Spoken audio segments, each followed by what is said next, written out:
Today I would like to talk about how we use micropatterning in order to help imaging of 3D objects like spheroids or organoids and also cells on the flow. Yeah, I would like to start with a short introduction of ibidi. I'm not sure if everyone is familiar with us. So we're basically interested in microscopy or in imaging, also imaging or live cell imaging or imaging of cells in general. However, we do not offer cameras or microscopes, but we're more trying to focus on basically everything else you need for a live cell imaging assay. So this comprises, of course, mainly labware. So we have many multi-well plates and dishes. We have channel slides and all of that with polymer bottom and with glass bottom, of course. We have some reagents like actin markers or ECM, and then another big part of our products are the stage top incubators for live cell imaging with CO2, humidity control, and temperature control. And last but not least, we also have a really nice pump system which allows us to perfuse cells while imaging them. As I said, we have a lot, or we offer a lot of labware, but not only those, let's say, simple slides and dishes, but you also have a bit more advanced microfluidic chips. And like this one, it's the microslide membrane, ibipore. It was just released a few days ago. And the idea of this slide is that we have a lower flow channel. And on top of this lower flow channel, we have a static channel. And both channels are basically divided by a porous membrane. And this membrane is made of very, very thin glass and is ideally suited for high resolution imaging. Here you can see a picture of cells on this membrane. The pore size is very defined and the distance of the pores is very defined as well. And yeah, here we can see endothelial cells which were cultured on the membrane in the flow channel under flow and then were imaged on this membrane. The working distance needs to be about 500 microns because we need to pass the lower channel, but then we can record really, really nice images. The main application we have in mind with this slide is, for example, air liquid interface assays, where we have a medium flow in the lower channel and air in the static channel. But in principle, we can basically also think of any co-culture or transmigration assay. You can imagine where basically imaging at a membrane or an interface is important. This is just an example for a slide. In principle, we try to offer imaging solutions or assay solutions. Yeah, assay solutions. Starting from the slide over going to the reagents needed, like the matrix or the coatings, the incubation system. And recently we teamed up with Metavilabs, who are great in artificial intelligence-based image analysis. And this would be such an example assay. So here, this is the migration chamber in this chemotaxis chip. And if I play the movie and see how the cells basically migrate in this chamber, and then the algorithm basically detects the single cells, distinguishes them from background, and then the movie is analyzed for, let's say, persistence, velocity, directionality, and so on. Okay, so that's basically what ibidi was doing so far, and now I would like to show you what we are aiming for in the future, or what is basically our latest development. And so we think that the next thing for us is basically our functional surfaces.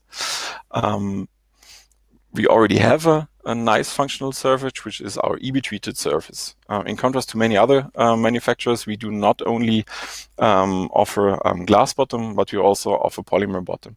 And the big advantage of such a polymer bottom is that we can really nicely make it cells adhere on them with this ibidi-treat coating. Here you can see, for example, endothelial cells on this surface, and here you can, for example, see cancer cells on the surface, and they really nicely adhere without any additional coating. But here, this is just kind of an unspecific adhesion. If you really want to focus on a functional surface with very specific adhesion or with specific activation, for example, with growth factors or with any other guidance cues, we first of all need to get rid of all the background signaling, all the background noise, and therefore we developed the Bioinert surface. So Bioinert is basically a very thin hydrogel layer on our polymer bottom. It prevents basically every cell adhesion and biomolecule adhesion, and and here you can, for example, see that the endothelial cells then form spontaneously those spheroid-like structures.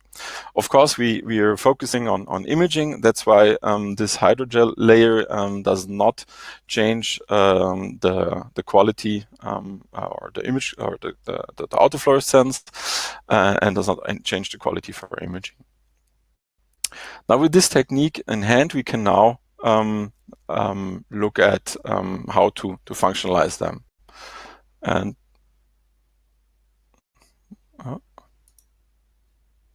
it's kind of stuck. Okay. So what we thought we or wanted to do was then that we immobilized locally. Okay.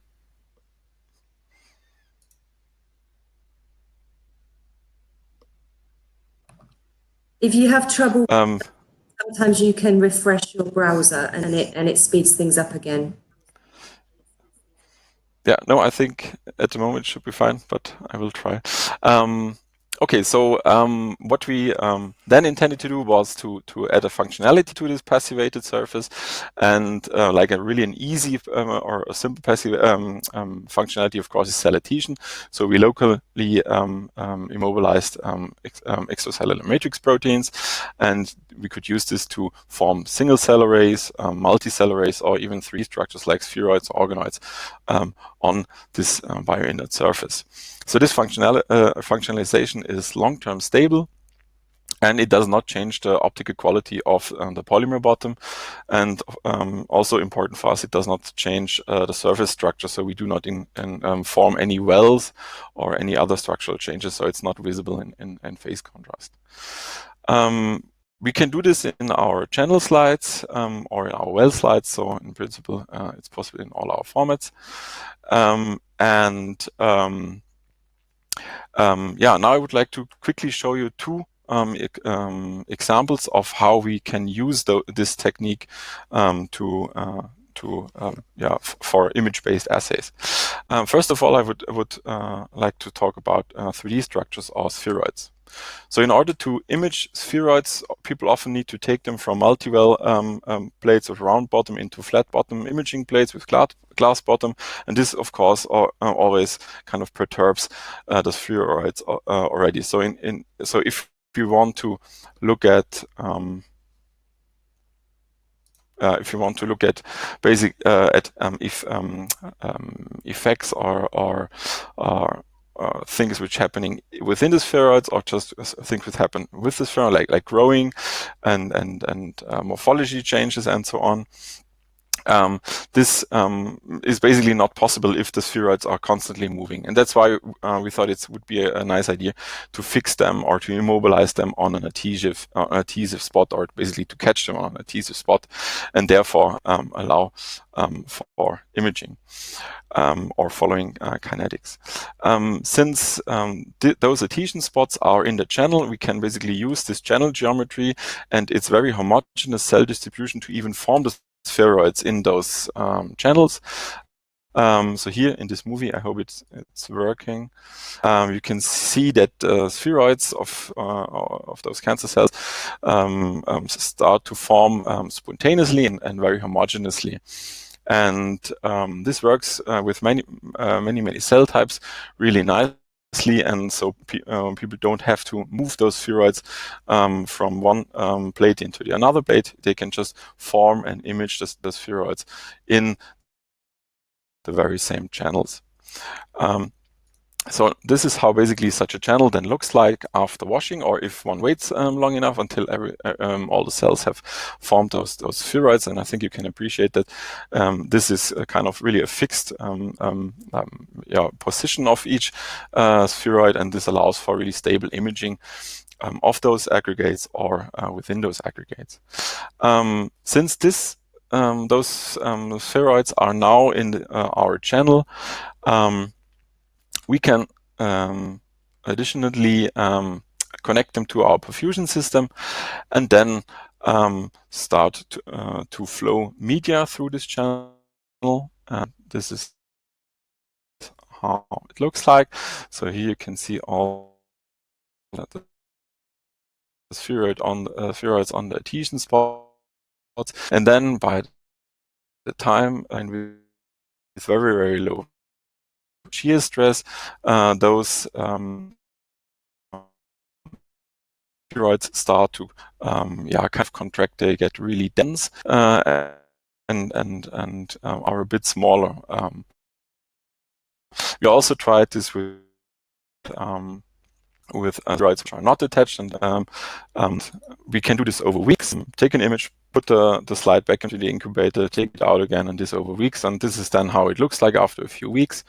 So for example, in the upper line, you can see the static condition, which means that we change media basically every day. And here in the lower line, we have the perfused spheroids, which are constantly perfused with 12 milliliters of cell culture media. And you see that both spheroids are growing. However, the static ones are kind of not as dense and a bit fluffy. And the perfused ones, they get really dense and really big. So they grow way better in this kind of assay. We think this is a nice tool for stuck. So we think this is a nice tool for kinetic analysis, for example, the drug screens or also toxicity assays. But since we also are constantly perfusing with media, we can also collect this media and look at metabolite analysis. Okay, so this is one example of what we can do with those adhesion structures. I would now like to show you another example, and this is single cell arrays. So instead of having a few big arrays, big adhesion pads where cells can attach and form those spheroids, or where we can catch the spheroids or organoids, we can also have many little adhesion pads where single cells can bind. And in the end, we end up with a channel full of homogeneously distributed single cells, and they can then be analyzed and imaged. So this is, for example, a nice tool for expression analysis, because one can easily find subgroups in expression and so on. Another really nice application we can do with those single cell arrays is basically cell interaction assays. So just imagine if you have cell type A here distributed, and then you can add cell type B. You can really nicely see what happens on the single cell level. And we use this for, at the moment, quite popular assay, and this is T-cell cancer cell interaction assays, or CAR T-cell potency assays. So in CAR T-cell therapy, specific T cells or engineered T cells are basically killing target cancer cells. And in order to manufacture those T cells, there needs to be a kind of a quality control of those T cells.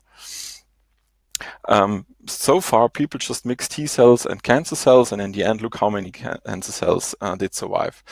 However, this is not really efficient because there is lots of information in the kinetics, and this completely gets lost in those endpoints assay.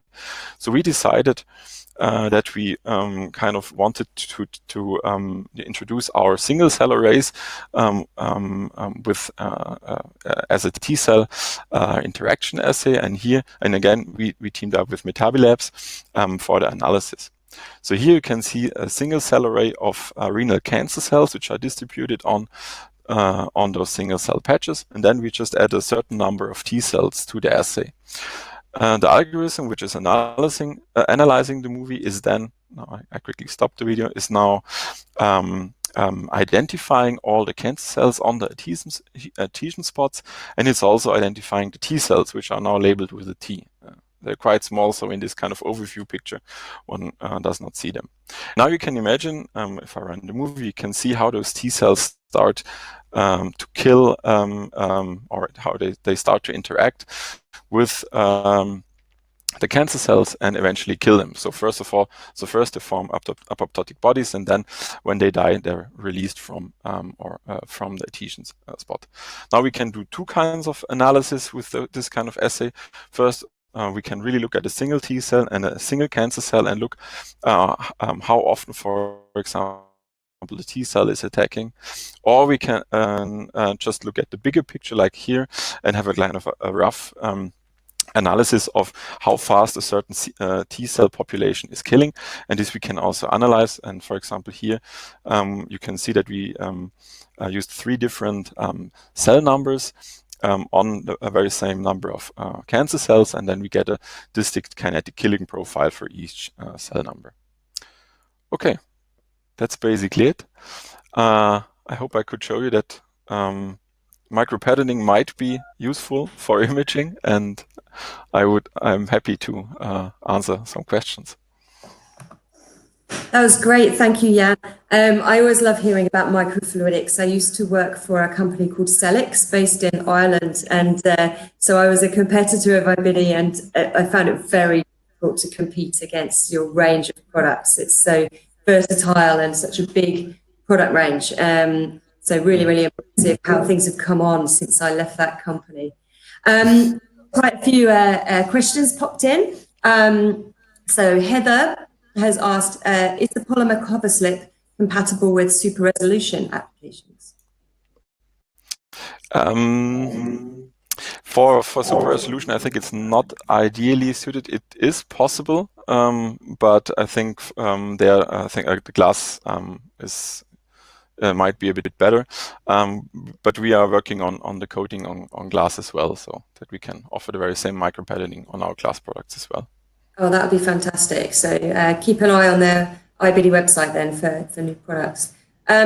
Marco says, thanks, Jan, for the fluidic chips. Do you have any application of it for material science-like applications, such as fluidodynamics of colloids?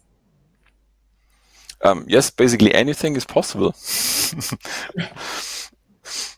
Okay, and Claire is asking how much for the functional well slides, and can they be customized? So can you do customized solutions for people? Yes, at the moment it's still in the prototype stage. We try to release the product, or a kind of a final product, end of this year. At the moment we're a bit slowed down by the corona understandably, yes, problems, like basically everyone else. But so far at the moment we are offering prototype series, so if there's interest, we can talk about it. Cool. Okay, so people can, so again, the link for Jan's contact details are on the presentation registration, the conference registration page, so feel free to click on his name, you'll be able to find him. I'm really not sure how to pronounce your name, sorry. Jan, thanks for the great presentation. Can these wells for spheroids be used with dip-in objectives for Raman imaging, for example, so without a cover slip? Yes, we can also do this patterning in an open format, and then it's absolutely no problem to use dip-in lens objectives. Okay, cool. And Ines is asking, what were the size of the spheroids? I'm not sure whether that was on your slide or not. Yeah, so here the adhesion areas were like 200 microns. but this size is basically variable. So of course, I think this is a quite convenient size for imaging. Of course, we can make them bigger, but then imaging is basically very hard. But we can vary the size. You can vary the size, okay. And is that by varying the coating on the chips? Excuse me? How do you vary the size? Oh, it's just the patterning. It's just in principle we can make every pattern size and form wise. So it's we're not limited in any size. Okay. And Roland has asked, can you have multiple channels with spheroids and perfuse media with different cancer drugs in each channel? Sure, yeah. Yeah, and I guess you have the pumps. That's definitely possible. You have the pumps as well to deal with that as well. Yeah. Exactly. Could you turn off your screen share and then it will not have this delay? We have a little bit of a delay in me asking a question and you answering it. That's better. So Jennifer is asking, how is an almost equal drug distribution in between one well guaranteed? So basically, in the channel, we have a very nice laminar flow condition. So if there's a drug injected, it's really we can basically exchange the whole volume within the channel and then have an equal distribution in there. Okay. And Bob Hartley, hi Bob. Is it possible to do the selective adhesion surface or flow chamber with pen membrane slides? I would need to check. Okay, so something that maybe you can discuss with Bob offline there. I can put you in touch with each other. Nicola Holden is saying, nice demo. Yeah. Has a similar system been used for microbe cell interactions, i.e. with tethered cells? Yes, we have the very same system also, or we're working on the same system with tethered cells as well. Okay, cool. Sam is saying, how good is the UV transmission down to 280 nanometers? So UV transmission is quite good, basically as for the ibidi polymer bottom. So it's not changed by the coating. Okay. Perhaps one last one. Are there any immersion oil incompatibility issues with the polymer bottom chambers? Yes, there are some incompatibilities, but we have a list on our webpage which immersion oils are compatible, and in principle one can find a compatible immersion oil for every application. Okay, cool. Are there any more questions for Jan? No, it looks like that's dried up. We'll stay online just for a couple of minutes anyway, so if any more questions pop up in the background, feel free to go ahead and answer them in the background. But thank you ever so much.